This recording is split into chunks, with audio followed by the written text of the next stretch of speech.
लेकिन हैरानगी इस बात पर होती है कि जब सत्यपाल मलिक ये सारी चीजें कह रहे हैं, पत्रकारों को जो सवाल उनसे पूछने चाहिए वो सवाल पत्रकार आखिरकार उनसे पूछने में परहेज क्यों कर रहे हैं।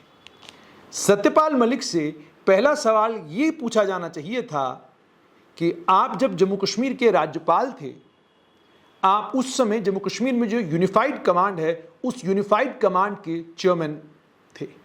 यूनिफाइड कमांड के चेयरमैन का मतलब यह है कि सभी जांच एजेंसियां, सभी खुफिया तंत्र से जुड़े हुए लोग, पुलिस, सीआरपीएफ, बीएसएफ, आर्मी, सभी यूनिफाइड कमांड में आपके साथ संपर्क में रहते हैं और यूनिफाइड कमांड के चेयरमैन के तौर पर सभी आपको ब्रीफ करते रहते हैं।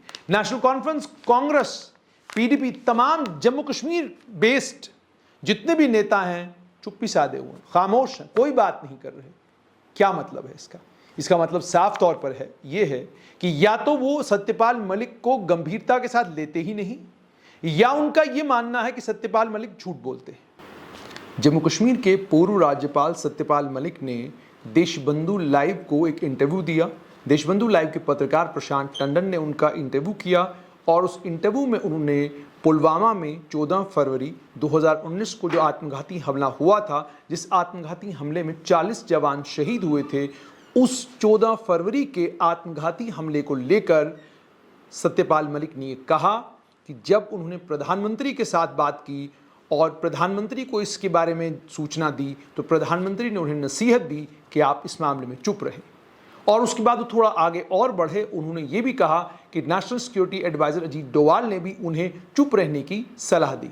इंटरव्यू करने वालों ने उसके बाद जब उनसे पूछा क्या चुप रहने के लिए जो आपको कहा गया था वो आपको डराया गया था, हालांकि उसका गोलमोल जवाब उन्होंने दिया, लेकिन कुछ पत्रकारों ने उसको कहना शुरू कर दिया कि सत्यपाल मलिक को डराया गया था और डराकर उनको चुप कराया गया। उसके बाद उसी इंटरव्यू में पुलवामा को लेकर उन्होंने एक और बात कही। उन्होंने कहा कि जिस गाड़ी में विस्फोटक था वो गाड़ी 10 दिन से उसी इलाके में घूम रही थी। उसके बाद थोड़ा और आगे बढ़े और उन्होंने ये भी कहा कि जो सीआरपीएफ की कॉन्वॉय आ रही थी उस कॉन्वॉय को 5 चॉपरों में भी, 5 जहाजों में भी कश्मीर लाया जा सकता था, लेकिन केंद्र सरकार ने, सीआरपीएफ ने जो उनसे रिक्वेस्ट की थी उस रिक्वेस्ट को माना नहीं। नतीजा ये निकला कि पुलवामा में आत्मघाती हमला हुआ जिसके नतीजे में 40 जवानों की शहादत हुई। उन्होंने ये भी कहा कि आत्मघाती हमला होगा इसको लेकर सूचना लगातार मिल रही थी, लेकिन सूचना के ऊपर कार्रवाई नहीं की गई। ये सारी बातें उन्होंने पहले डीबी लाइव के इंटरव्यू में कही, लेकिन उसके बाद जाहिर सी बात है जब बड़े पत्रकार आपका इंटरव्यू करते हैं तो उसमें डीबी लाइव के प्रशांत टंडन का किया हुआ इंटरव्यू गुम हो गया। वायर के करण थापर ने उनका इंटरव्यू किया, उस इंटरव्यू को बाद में हर जगह कोट किया जा रहा है। वायर के करण थापर के इंटरव्यू करने के बाद रविश कुमार एनडीटीवी के चले गए, पूर्व पत्रकार थे एनडीटीवी में, और इस समय रविश कुमार ऑफिशियल उनका यूट्यूब चैनल है, वो भी गए, उन्होंने भी सत्यपाल मलिक का इंटरव्यू किया, लेकिन सत्यपाल मलिक ने उनके इंटरव्यू में भी वही सब कुछ रिपीट किया जो ऑलरेडी वो डीबी लाइव और द वायर के इंटरव्यू में बोल चुके थे। लेकिन हैरानगी इस बात पर होती है कि जब सत्यपाल मलिक ये सारी चीजें कह रहे हैं, पत्रकारों को जो सवाल उनसे पूछने चाहिए वो सवाल पत्रकार आखिरकार उनसे पूछने में परहेज क्यों कर रहे हैं। सत्यपाल मलिक से पहला सवाल ये पूछा जाना चाहिए था कि आप जब जम्मू कश्मीर के राज्यपाल थे, आप उस समय जम्मू कश्मीर में जो यूनिफाइड कमांड है उस यूनिफाइड कमांड के चेयरमैन थे। यूनिफाइड कमांड के चेयरमैन का मतलब ये है कि सभी जांच एजेंसियां, सभी खुफिया तंत्र से जुड़े हुए लोग, पुलिस, सीआरपीएफ, बीएसएफ, आर्मी, सभी यूनिफाइड कमांड में आपके साथ संपर्क में रहते हैं और यूनिफाइड कमांड के चेयरमैन के तौर पर सभी आपको ब्रीफ करते रहते हैं। तो अगर आप यूनिफाइड कमांड के चेयरमैन थे, यूनिफाइड कमांड के चेयरमैन के तौर पर अगर लगातार आपको ये इनपुट मिल रहा था कि आत्मघाती हमला हो सकता है, 11 से ज़्यादा इनपुट आ चुके थे और किसी जगह एम्बुश हो सकता है, अगर इस तरह की जानकारी आपके पास पहुंच रही थी और आपको अपडेट किया जा रहा था, तो इस जानकारी के मिलने के बाद आपने क्या कदम उठाए? वो रूट्स, जिन रूट्स को प्लग न करने की बात आप कर रहे हैं, उन रूट्स को प्लग करने का काम किसका था और उसको लेकर फैसला उस समय जम्मू कश्मीर में किसे लेना था? क्योंकि ये 5 अगस्त 2019 के बाद वाला जम्मू कश्मीर नहीं है जहां पर केंद्रीय गृह मंत्रालय जम्मू कश्मीर को लेकर सारे फैसले ले रहा है। 5 अगस्त 2019 से पहले जम्मू कश्मीर एक राज्य था और सिर्फ राज्य ही नहीं था बल्कि जम्मू कश्मीर का राज्यपाल था, जम्मू कश्मीर का अपना झंडा था, जम्मू कश्मीर का अपना संविधान था। तो यूनिफाइड कमांड की जब आप मीटिंग लेते थे, यूनिफाइड कमांड की मीटिंग में अगर इतने इनपुट आपको मिल चुके थे, इन इनपुट्स को आपने किसके साथ शेयर किया? और अगर आपने शेयर किया तो इस इनपुट पर आप अगर जम्मू कश्मीर पुलिस से और बाकी जो एजेंसियां आपके यूनिफाइड कमांड के चेयरमैन के तौर पर आपकी बात सुनना जिनके लिए जरूरी था, उन एजेंसीज ने आपकी बात सुनी या नहीं सुनी? और आपने किन किन एजेंसीज के साथ ये सब सुनने के बाद राब्ता कायम किया और किन किन लोगों को इनकी जानकारी दी? ये कहना कि मैंने गृह मंत्रालय के साथ बात की, मैंने गृह मंत्रालय को इसकी सूचना दी, तो इसका मतलब क्या वो ये कहने की कोशिश कर रहे हैं कि जब जम्मू कश्मीर के में राज्यपाल शासन था तो केंद्रीय गृह मंत्री राजनाथ सिंह जम्मू कश्मीर चला रहे थे, सत्यपाल मलिक केवल एक डम्मी राज्यपाल के तौर पर जम्मू कश्मीर में बैठे हुए थे? अगर ये सच्चाई है तो जिन चीज़ों का श्रेय सत्यपाल मलिक लेते हैं कि ये मैंने किया और 5 अगस्त 2019 को जो कुछ जम्मू कश्मीर में हुआ, 370 हट गया, 35 से हट गया, ये सब तभी संभव हो पाया क्योंकि हमने उससे पहले मैंने 6 महीनों में इतना काम कर लिया था। आपने सुना होगा इंटरव्यूज में वो ये कहते हैं कि हमने इतना काम कर लिया था और मैंने अपने चीफ सेक्रेटरी BVR सुब्रमण्यम को ये कहा कि कोई 1000 लोग नहीं मरेंगे, आप निश्चिंत रहिए। तो पहला सवाल तो उनसे ये बनता है कि आप यूनिफाइड कमांड के चेयरमैन थे, आपने क्या किया? दूसरा अहम सवाल ये कि आप जम्मू कश्मीर के राज्यपाल थे, क्या जम्मू कश्मीर पुलिस को आपने ये कहा कि CRPF की इतनी टुकड़ियों की मूवमेंट जम्मू से कश्मीर की तरफ होने जा रही है, इनकी सुरक्षा का पर्याप्त बंदोबस्त आप कीजिए? पर्याप्त बंदोबस्त इसलिए भी कीजिए क्योंकि पहली बार इतना बड़ा काफिला जो है वो बाय रोड आ रहा है। हमारी जिम्मेदारी ये बनती है कि हम पुख्ता सिक्योरिटी उनको प्रोवाइड करें। क्या ऐसे कोई दिशा निर्देश आपने जम्मू कश्मीर पुलिस को दिए थे? क्या ऐसे कोई दिशा निर्देश आपने यूनिफाइड कमांड को दिए थे? ये दूसरा सवाल है। और तीसरा बड़ा सवाल ये कि जिस समय 14 फरवरी 2019 को वो आत्मघाती हमला हुआ जिसमें 40 जवानों की शहादत हुई, उसके फौरन बाद 15 फरवरी 2019 सत्यपाल मलिक ने मीडिया के साथ बातचीत करते हुए ये कहा ये कोई इंटेलिजेंस फेलियर नहीं है और बातों बातों में ये भी कह दिया कि ये जो आत्मघाती हमला हुआ है इसके लिए वो माहौल जिम्मेदार है जिस माहौल ने इतनी नफरत पैदा कर दी है और आतंकियों के हौसले बढ़ाए हैं और यही कारण है कि इतना बड़ा आत्मघाती हमला जम्मू कश्मीर में हुआ। यानी वो इल्जाम महबूबा मुफ्ती के ऊपर लगा रहे थे जो उस समय पूर्व मुख्यमंत्री और PDP की अध्यक्षा थी, उसके ऊपर इल्जाम लगा रहे थे। उसके बाद एक और चीज जो सत्यपाल मलिक ने जो बयान दिया है उसके बयान में समझ से परे है। उन्होंने कहा कि जो गाड़ी थी वो 10 दिन से उसी इलाके का चक्कर कर रही थी और 10 दिन तक किसी ने भी उस गाड़ी को रोका नहीं और 10 दिन से किसी ने उस गाड़ी की चेकिंग नहीं की।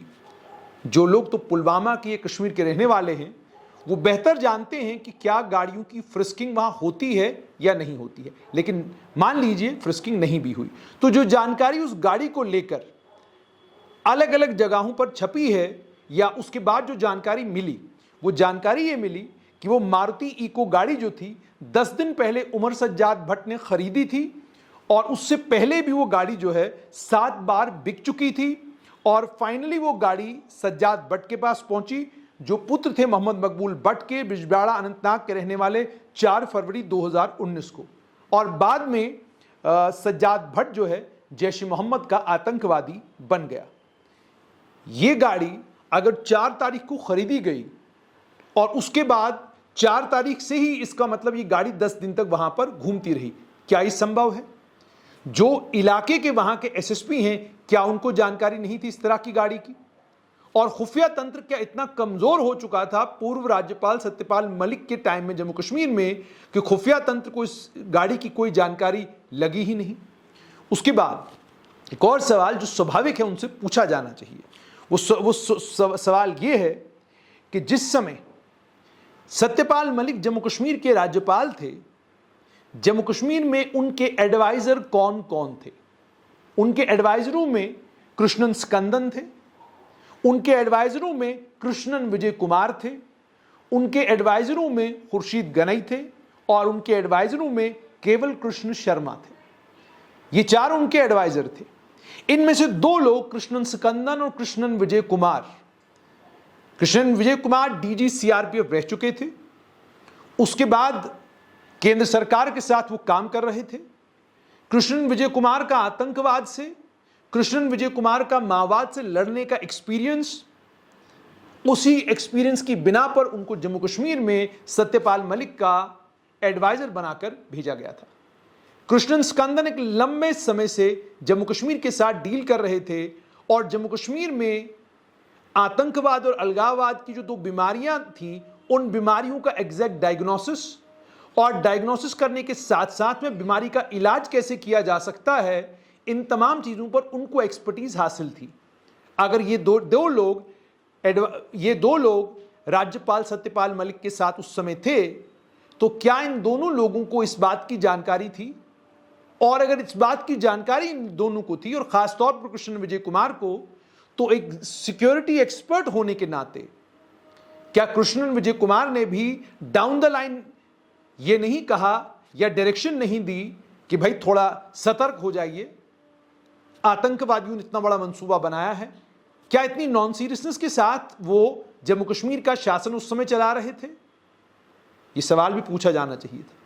पूछा जाना चाहिए था कि अगर आप ये बात कर रहे हैं तो कृष्णन विजय कुमार भी इस समय पोस्ट रिटायरमेंट लाइफ में हैं, कृष्णन स्कंदन भी पोस्ट रिटायरमेंट लाइफ में हैं, बीवीआर सुब्रमण्यम नीति आयोग के इस समय चेयरमैन हैं, दिलबाग सिंह जम्मू कश्मीर पुलिस के डीजीपी हैं, डॉक्टर बी श्रीनिवास जो उस समय सीआईडी के जम्मू कश्मीर के मुखिया थे, सीआईडी जो जिनके कंट्रोल में उस समय थी, ये सभी लोग मौजूद हैं।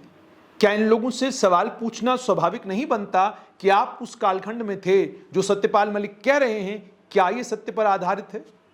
और सत्यपाल मलिक जब ये बात करते हैं तो वो ये क्यों नहीं कहते कि उन्होंने किस किस के साथ इस बात को शेयर किया कि इस तरह का इनपुट आया है और इस इनपुट पर हमको कार्रवाई करना चाहिए? उसके बाद अगर थोड़ा सा और आप आगे बढ़ेंगे, एक और चीज उन्होंने उनसे इंटरव्यू में पूछी गई, वो कहा यह गया कि एसपी अवंतीपुरा जो मोहम्मद जैद थे उन्हें हटाया गया। अब जो जानकारी जुटी है ऑर्डर्स से वो ये पता चलता है कि जैद को हटाया नहीं गया, बल्कि 44 पुलिस अफसरों का तबादला 13 फरवरी 2019 को हुआ और इन 44 पुलिस अफसरों में डॉक्टर हसीब मुगल जो उस समय तक ओएसटी थे कृष्णन विजय कुमार के, उन्हें एसएसपी श्रीनगर लगाया गया और मोहम्मद जैद को एसपी अवंतीपुरा से हटाया गया और उनकी जगह ताहिर सलीम खान को एसपी अवंतीपुरा लगाया गया। तो इसको लेकर भी जो उनसे कहा गया है कि उनके पास जानकारी थी, एक दिन पहले बदलाव किया गया। क्यों किया गया? उसके बाद अगर थोड़ा सा और आगे बढ़ते हैं और सत्यपाल मलिक को लेकर जो कुछ उन्होंने अपने इंटरव्यू में कहा उस पर उमर अब्दुल्ला, महबूबा मुफ्ती, डॉक्टर फारूक अब्दुल्ला खामोश क्यों?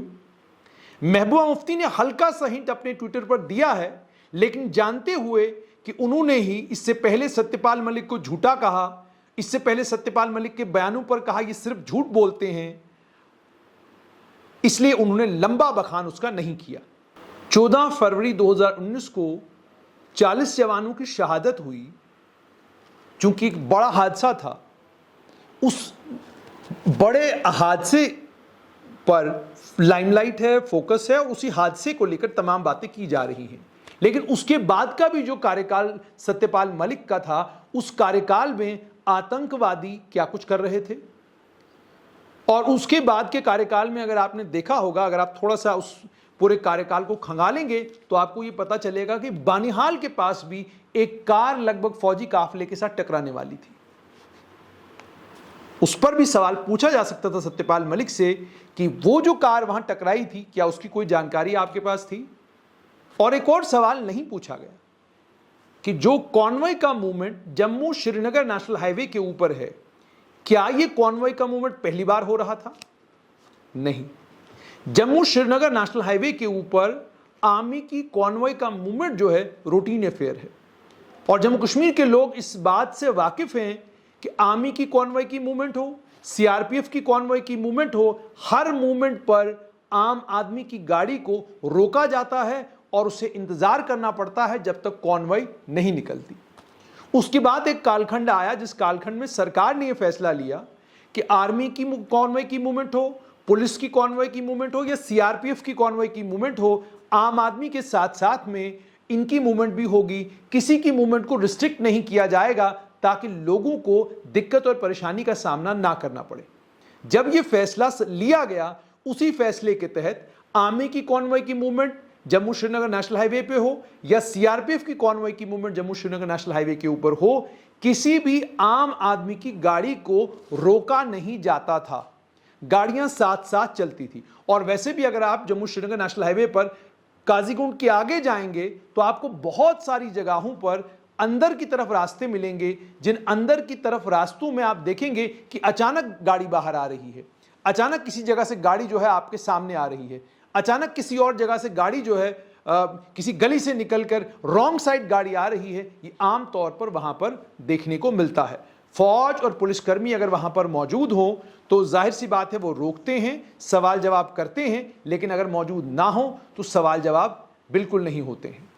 ये सब कुछ, ये सारे वो सवाल हैं जो स्वाभाविक थे और पूछे जाने चाहिए थे सत्यपाल मलिक से। और सबसे बड़ा सवाल उनसे ये पूछा जाना चाहिए था कि जब आप जम्मू कश्मीर में थे, आप अपने बयानों के कारण भी काफी चर्चा में थे। आपने बयान दिया, आपने कहा कि जम्मू कश्मीर के नेता ख्वाब बेचने वाले नेता हैं। आपने नेताओं को लेकर यह कहा कि एक टाइम था कि वो लोगों को ख्वाब दिखाया करते थे, और यह भी कहा आपने कि मेरे पास एक शॉल वाला आया और उसने मुझसे पूछा क्या हमें आज़ादी मिलेगी। मैंने आपको कहा आप ऑलरेडी आज़ाद हैं, अगर आपको लगता है कि आज़ादी का मतलब है पाकिस्तान जाना तो आप वहां चले जाइए, वहां जाने से आपको रोकता कौन है। यह बयान उन्होंने दिया। नेशनल कॉन्फ्रेंस के नेताओं के ऊपर हमला करते हुए उन्होंने कहा जब वो दिल्ली से वापस आते हैं तो सब्ज रुमाल लोगों को दिखाते हैं यह बताने के लिए कि पाकिस्तान का समर्थन उन्हें है। आगे कहा पाकिस्तान अपना समर्थन नहीं, पाकिस्तान अपने लिए समर्थन नहीं जुटा पा रहा है, वो आपका समर्थन क्या करेगा। उसके बाद सत्यपाल मलिक ने यह भी कहा कि सुल्तानों की तरह आज भी जम्मू कश्मीर के नेता जो है बिहेव करते हैं। आप अपना रेपुटेशन देखिए, मेरा रेपुटेशन देखिए, दिल्ली में अपने बारे में पता कीजिए, दिल्ली में मेरे बारे में पता कीजिए। जब आप कश्मीर के लोगों से पूछेंगे तो लोग आपको कश्मीर में बताएंगे कि मैं यहां काम करने के लिए आया। एक दिन तो हद ही पार हो गई जब उन्होंने एक सभा को संबोधित करते हुए कहा कि वो युवक जिनके हाथों में हथियार हैं वो एसपीओ को और पीएसओ को टारगेट निशाना बना रहे हैं। मैं उनसे आग्रह करता हूं एसपीओ और पीएसओ को निशाना बनाना बंद कीजिए, उन लोगों को निशाना बनाइए जिन लोगों ने आपको लूटा है। इस पर उस समय नेशनल कॉन्फ्रेंस के नेता और पूर्व मुख्यमंत्री उमर अब्दुल्ला ने पलटवार किया। ट्विटर पर उनकी उस तकरीर को टैग करते हुए कहा कि आप लोगों को, आतंकियों को यह कह रहे हैं कि आप जम्मू कश्मीर के नेताओं को और राजनेताओं को निशाना बनाइए। आप एक संवैधानिक पद पर हैं, आपको शोभा नहीं देता कि आप इस तरह की बातें जम्मू कश्मीर में करें। सत्यपाल मलिक ने बयान दिया और कहा कि जम्मू कश्मीर के जो नेता पहले रहे हैं, जम्मू कश्मीर के जो शासक पहले रहे हैं, उनके पास देश के बाहर विदेश में बंगले हैं, पार्टनरशिप है बिजनेसों में। और यह भी कहा रिटायर्ड अफसरों के पास भी प्लेशियल घर हैं दिल्ली में।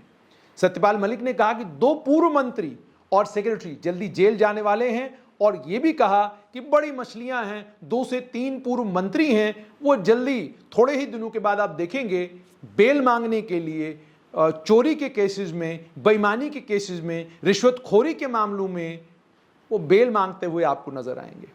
उसके बाद आगे बढ़े, सिर्फ इतना ही नहीं कहा कि जिन लोगों ने कश्मीर पर शासन किया है उनके पास पैसे की कोई कमी नहीं है। श्रीनगर, दिल्ली, दुबई, लंदन में उनके पास बंगले हैं, बड़े बड़े होटलों में उनकी पार्टनरशिप है, बड़े बड़े बिजनेसों में उनकी पार्टनरशिप है। और आम आदमी जो जम्मू कश्मीर का है, डाउनटाउन श्रीनगर का है, लेह का, करगिल का है, वो बेहद गरीब है। और आगे थोड़ा बढ़े और ये भी कहा कि आतंकियों को उन करप्ट लोगों को मारना चाहिए जिन्होंने कश्मीर के लोगों को लूटा है, ना कि पीएसओस को, ना कि एसपीओस को। और आगे ये भी कहा उन्होंने कि दो बड़े करप्शन की डील्स में, जिसमें बड़ी मछलियां इन्वॉल्व हैं, जिसमें दो पूर्व मंत्री हैं, सेक्रेटरी हैं, उस मामले में इंक्वायरी चल रही है। जब इंक्वायरी मुकम्मल हो जाएगी, ये सब लोग जेल जाएंगे और लोग खुश होंगे। और ये भी कहा अगले 2-3 महीनों में ये सब कुछ होने वाला है। और ये भी कहा कि मेरे अप्रूवल के बाद चीफ सेक्रेटरी के SSRO 43 की अपॉइंटमेंट केस के मामले में ये लोग 1-1 लाख रुपया ऑर्डर के लिए ले रहे थे। ये भी कहा 3% कमीशन पूरे देश में है, लेकिन जम्मू कश्मीर में 15% कमीशन है। उन्होंने ये भी कहा कि अगर ये मेरे हाथ में होता तो इन तमाम करप्ट लोगों की जो प्रॉपर्टी है मैं ये सब बेच देता, उनसे पैसा वापस लेता, उनके खिलाफ केसेस करता, उन्हें जेल भेजता और ये सारा पैसा आम लोगों को देता। ये बयान सत्यपाल मलिक ने तब दिए जब वो जम्मू कश्मीर के राज्यपाल थे। सिर्फ इतना ही नहीं, 5 अगस्त 2019 के बाद राज्यपाल के तौर पर सत्यपाल मलिक ने जो बयान दिए, उन बयानों में उन्होंने प्रधानमंत्री की प्रशंसा भी की और केंद्र सरकार की प्रशंसा भी की। और सिर्फ इतना ही नहीं, बल्कि 5 अगस्त 2019 के बाद उनके बयान हैं, जिन बयानों में उन्होंने यहां तक कहा है किसी से कोई बातचीत नहीं होगी, ना अलगाववादियों से होगी, ना मेन स्ट्रीम से होगी, ना किसी और से होगी। और सिर्फ इतना ही नहीं, सत्यपाल मलिक ने मुजफ्फर हुसैन बेग को लेकर जो कहा कि मुजफ्फर हुसैन बेग मेरे पास आ रहे थे, मैंने उन्हें फ़ोन किया, फ़ोन पर उनसे बात हुई तो उन्होंने मुझे बताया कि वो सैयद अली शाह गिलानी के पास जा रहे हैं, वहाँ से होकर वो मुझसे मिलने के लिए आएंगे। अब आप सोचिए ये कितना सच हो सकता है। अगर उस समय सैयद अली शाह गिलानी अलगाववादी नेता जिंदा थे और अगर मुजफ्फर हुसैन बेग उनसे मिलने के लिए दिन के उजाले में या रात के अंधेरे में भी जाते, तो क्या आपको लगता है कि अगले दिन की अखबार की सबसे बड़ी खबर वो नहीं होती, सुर्खी नहीं होती कि एक मेनस्ट्रीम नेता एक अलगाववादी नेता के घर गया, उससे मुलाकात की, वो अगले दिन की सबसे बड़ी खबर होती। ये बात भी सत्यपाल मलिक ने कही। उसके बाद महबूबा मुफ्ती को लेकर और फैक्स मशीन को लेकर जो कुछ उन्होंने कहा, अगर तथ्यात्मक तौर पर आप उसको भी देखेंगे तो आप तब भी हैरान हो जाएंगे कि अप्रैल के महीने में जम्मू कश्मीर में, माफ कीजिएगा, जून के महीने में जम्मू कश्मीर में सरकार गिरती है, अगस्त के महीने में सत्यपाल मलिक आते हैं और नवंबर के महीने में जम्मू कश्मीर की असेंबली भंग होती है। यानी केवल 3 महीने के अंदर अंदर असेंबली जम्मू कश्मीर की भंग हो गई। उसको लेकर भी जो बयान उन्होंने दिए हैं, उस पर भी नेशनल कॉन्फ्रेंस, कांग्रेस, PDP, तमाम जम्मू कश्मीर बेस्ड जितने भी नेता हैं चुप्पी साधे हुए, खामोश हैं, कोई बात नहीं कर रहे। क्या मतलब है इसका?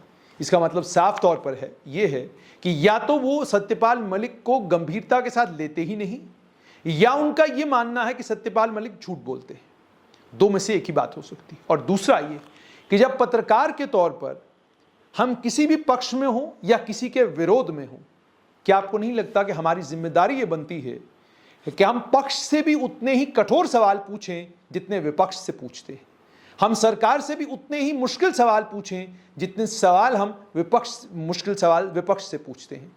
लेकिन बदकिस्मती ये है कि आप विपक्ष से सवाल पूछें या विपक्ष को उनका दौर, उनका टाइम, उनका पीरियड याद कराएं तो विपक्ष नाराज होता है।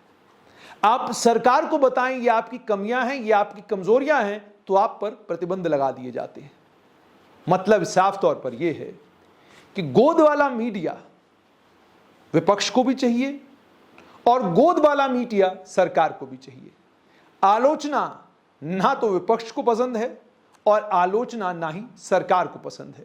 तो इस स्थिति में मुझे लगता है जिम्मेदारी केवल इतनी कि जो कुछ हुआ है यथार्थ आपके सामने रखा जाए और आप खुद तय करें कौन सच बोल रहा है और कौन झूठ, कौन पत्रकारिता को ध्यान में रखते हुए सवाल कर रहा है और कौन केवल इसलिए सवाल कर रहा है कि मेरे एजेंडे को सूट करता है।